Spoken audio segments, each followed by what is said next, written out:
Hey guys, today I'm gonna make delicious, cute chocolate cupcakes.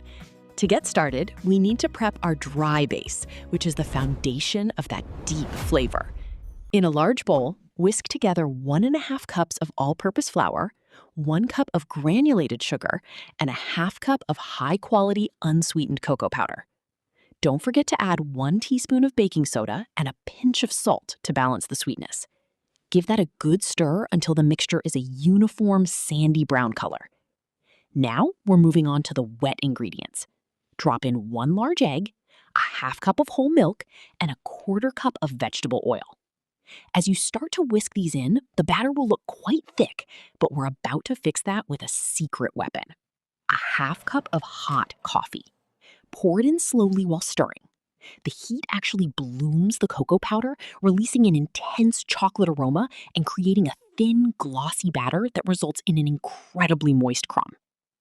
Once your batter is smooth and shiny, line your cupcake tin with some colorful paper liners. Pour the batter in, filling each cup about 2/3 of the way to leave room for that perfect dome. Slide them into a preheated oven at 350 degrees Fahrenheit and bake for about 18 to 20 minutes. You'll know they're ready when a toothpick comes out clean. While those are cooling on the counter, and they must be completely cool before we even touch the frosting, it's time to make our chocolate buttercream. Cream together 1 cup of softened unsalted butter with 3 cups of powdered sugar and another 1/2 cup of cocoa powder. And there you have it, the secret to cupcakes that come out perfectly moist with that signature bakery dome every single time. You'll notice I actually used 2 different oven trays for this batch.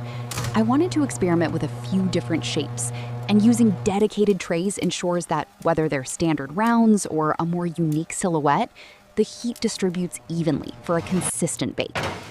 Just look at that crumb. They're light, fluffy, and hold up beautifully under the frosting. If you follow these steps, yours will turn out just as golden. Thanks so much for baking along with me today. Don't forget to subscribe. Happy baking, and I'll see you in the next one.